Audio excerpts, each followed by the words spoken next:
প্রিয় দর্শক, শুভেচ্ছা সহ আমন্ত্রণ জানাচ্ছি এনটিভির প্রতিদিনকার আয়োজন স্বাস্থ্য প্রতিদিনে। আজ আপনাদের সঙ্গে আছি আমি ডাক্তার সাখাওয়াত হোসেন। প্রিয় দর্শক, আজকের এই অনুষ্ঠানে আমরা আলোচনা করব রক্তশূন্যতা বা অ্যানিমিয়া নিয়ে। এ বিষয়ে কথা বলবার জন্য আমাদের সঙ্গে স্টুডিওতে উপস্থিত আছেন একজন রক্তরোগ বিশেষজ্ঞ। চলুন দর্শক, অনুষ্ঠানের শুরুতেই আমরা পরিচিত হয়ে নেই আমাদের আজকের অতিথির সঙ্গে। ডাক্তার আবু জাফর মোহাম্মদ সালেহ 1968 সালের ফেব্রুয়ারি মাসে নেত্রকোনা জেলায় জন্মগ্রহণ করেন। তিনি 1994 সালে শেরে বাংলা মেডিকেল কলেজ থেকে MBBS ডিগ্রি অর্জন করেন। এরপর তিনি চিকিৎসা বিজ্ঞানে উচ্চতর FCPS ডিগ্রি লাভ করেন। বর্তমানে তিনি অ্যাপোলো হাসপাতালের হেমাটোলজি বিভাগের বিভাগীয় প্রধান হিসেবে কর্মরত আছেন। স্যার, আপনাকে আমন্ত্রণ আমাদের অনুষ্ঠানে। অনেক ধন্যবাদ। স্যার, এই যে রক্তশূন্যতা বা অ্যানিমিয়া, যেটাকে মেডিকেলের ভাষায় আপনারা বলে থাকেন, আমরা বলি, তো এর মানেটা কি? রক্তশূন্যতা মানে কি রক্তশূন্য হয়ে যাওয়া? না, রক্তশূন্যতা মানে রক্তশূন্য হয়ে যাওয়া নয়। রক্ত একটা টোটাল ব্যাপার। এটা আমরা প্রচলিত কথায় বলি যে রক্তশূন্যতা। অ্যাকচুয়ালি রক্তের মধ্যে 3টা কম্পোনেন্ট আছে। লোহিত কণিকা, যেটা আমাদের রক্তকে লাল রাখে, এইটাই আমরা মিন করি যে রক্ত লাল বা লোহিত কণিকাটার জন্য কিন্তু রক্ত লাল। আমরা কথা বলতে গেলে সাধারণত লোহিত কণিকাটাই বুঝি। কারো এক ব্যাগ ব্লাড দিতে হবে এটা বললে আমরা বুঝি যে তার লোহিত কণিকা লাগবে। অ্যাকচুয়ালি শ্বেতকণিকা এবং অনুচক্রিকা ওইটা পিছনে রয়ে গেছে।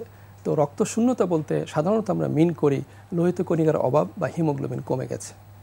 রক্তের লোহিত কণিকার মধ্যে যে হিমোগ্লোবিন আছে, যেটার মধ্যে মূলত আয়রন এবং হিম থাকে, সেটা আমাদের অক্সিজেন ক্যারি করে, সেটার স্বল্পতা।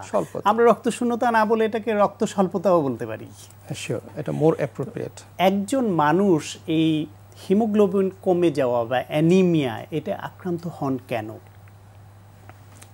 খুব ছোট প্রশ্ন, বাট জটিল উত্তর। এটা অনেকগুলো কারণে হতে পারে। সবচেয়ে কমন কারণগুলো আমি আলোচনা যদি করি, আমাদের দেশের মহিলাদের অ্যাবাউট 43% মহিলাই রক্তশূন্যতায় আক্রান্ত। এটা WHO calculation. So it's a very huge burden এবং it's a big problem.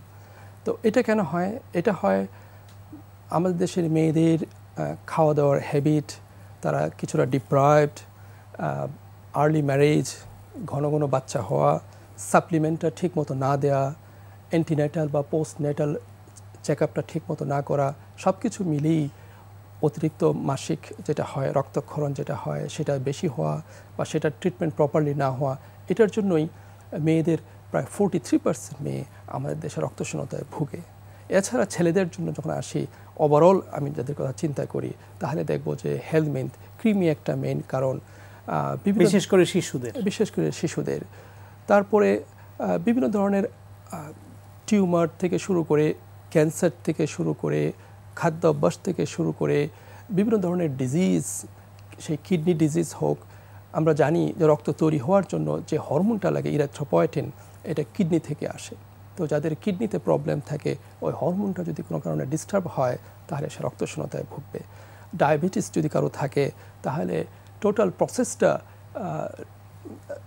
Red cell তৈরি হওয়ার যে প্রসেসটা, সেটা হ্যাম্পার্ড হয়, ফলে রক্তশূন্যতায় ভোগে।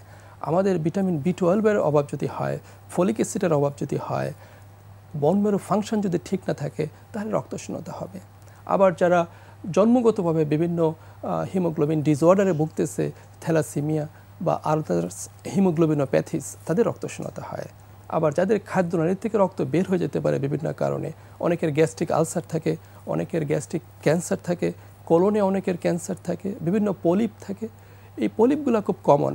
সবগুলো পলিপে এইগুলোর ফাংশন আমরা জানি না, বাট অনেকগুলো পলিপ আছে যেগুলোর থেকে রক্তক্ষরণ হয়। এইভাবে দীর্ঘমেয়াদী যাদের পাইলস বা এরকম রোগ আছে, এইসব বিভিন্ন কারণে বহুবিধ কারণে এরকম অ্যানিমিয়া হতে পারে একজন মানুষের। তো একজন মানুষের রক্তের আপনি বলছিলেন যে অনেক উপাদান থাকে, প্রধানত শ্বেত রক্তকণিকা, লোহিত রক্তকণিকা, অনুচক্রিকা বাংলায় আমরা এরকম বলি। তার মধ্যে আবার ডিফারেন্সিয়াল কাউন্টে আরও অনেক কণিকা আছে। তো তার মধ্যে মাত্র একটা কণিকার হিমোগ্লোবিন, তার অংশটা কমে যাচ্ছে। তো সেটা নিয়ে এত চিন্তিত কেন আমরা? এটা কমলে ক্ষতি কি? আপনার শুরুতেই বলেছিলেন যে যেটা অক্সিজেন ক্যারি করে, আমাদের হিউম্যান বডিতে অ্যাবাউট 75 ট্রিলিয়ন সেল আছে এবং প্রত্যেকটা সেলেরই অক্সিজেন দরকার হয়। এই অক্সিজেনটা সাপ্লাই দেওয়া হলো হিমোগ্লোবিন। এবং আমাদের বডি অ্যাক্টিভিটি যখন হয় তখন এই অক্সিজেন রিকোয়ারমেন্ট বেড়ে যায়, যার দরুন হিমোগ্লোবিনের রিকোয়ারমেন্টটাও বেড়ে যায়, কারণ তাদের অক্সিজেনের রিকোয়ারমেন্ট বেড়ে যায়। আমরা যখন হাঁটি বা সিঁড়িতে যখন উঠি তখন কি হয়, আমরা কাজ করি জাস্ট পায়ে, কিন্তু আমরা হাঁপাই, আমরা বুকে হাত দিই যে আমাদের কষ্ট লেগেছে। অ্যাকচুয়ালি আমরা চিন্তা যদি করি যে আমাদের বুকে কষ্ট লাগতেছে কেন, বুক তো কোনো কষ্ট করিনি, এটা খাঁচার ভিতরে আমাদের লাংস এবং হার্ট আছে। Why we develop palpitation? এটার কারণটা হলো এটাই যে যখন আমরা কাজ করতেছি তখন অক্সিজেন রিকোয়ারমেন্ট বেড়ে যাচ্ছে এবং অক্সিজেনটা সাপ্লাই দেওয়ার জন্যে হার্ট এবং লাংসকে বেশি কাজ করতে হচ্ছে। তো যাদের হিমোগ্লোবিন নর্মাল আছে এবং হার্ট এবং লাংস ঠিক আছে, তারা এটা কম্পেনসেট করতে পারে।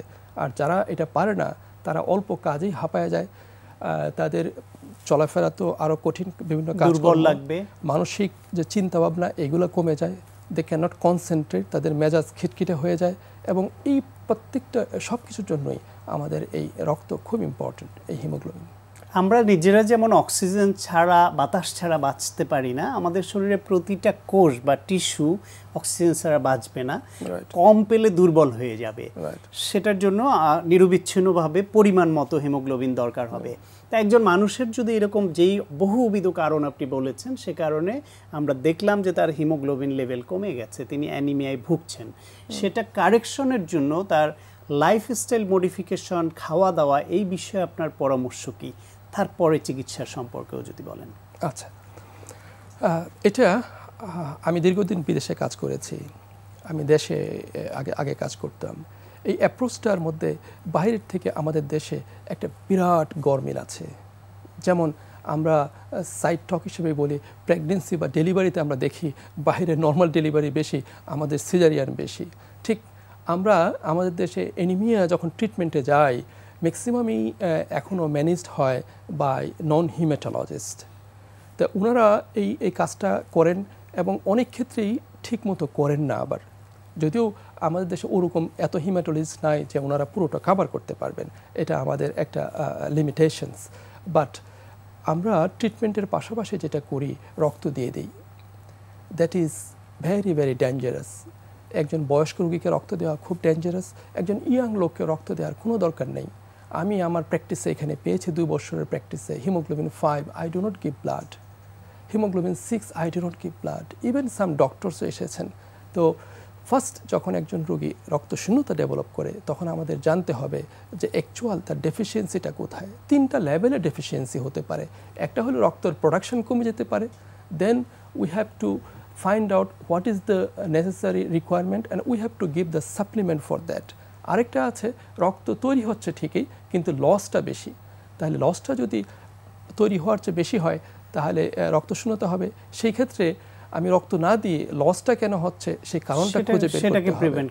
আবার আরেকটা কারণ আছে যে লস হচ্ছে না, তৈরিও ঠিকমতো হচ্ছে, বাট ব্লাডের সার্কুলেশন অবস্থায় একটা রক্তকণিকা যেমন 3 মাস থেকে 4 মাস বাঁচে, সেটা হয়তো 1 মাস বা 2 মাস কোনো কারণে বাঁচলো, সেক্ষেত্রে সেটার কি চিন্তা ভাবনা করা যায়। এছাড়াও আরও অনেক জটিল কারণ আছে। এজন্য এনিমিয়া এমন একটা সমস্যা যেটা খুব মাইনর থেকে শুরু করে অনেক কঠিন ডিজিজকে এটা ইন্ডিকেট করে। সো প্রত্যেকটা জিনিসের কারণ জেনে তারপরে ট্রিটমেন্ট করা ভালো, স্পেশালি অ্যানিমিয়া।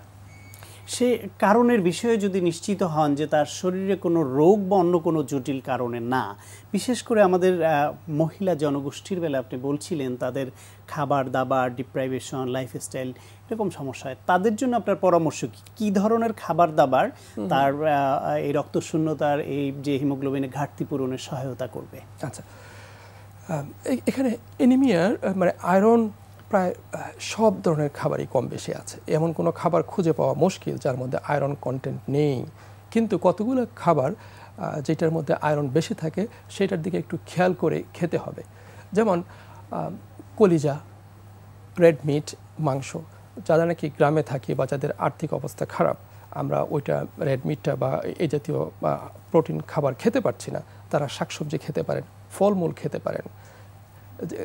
ফলমূল বা শাকসবজি কাটার সময় আমরা যদি খেয়াল করি যে যে নাইফ দিয়ে বা যে চাকু দিয়ে আমরা কাটি বা যে বটি দিয়ে কাটি সেই বটিটা খুব তাড়াতাড়ি কালো হয়ে যায়। একটা আপেলকে কেটে রাখলে একটুক্ষণ পরে কালো হয়ে যায়, একটা কলা কাটলে কিছুক্ষণ পরে দেখা যাবে যে কালো হয়ে গেছে। তো যেসব সবজি বা ফলমূল এই রংটা তৈরি করে, this is due to iron. বুঝতে হবে এদের মধ্যে প্রচুর আয়রন আছে।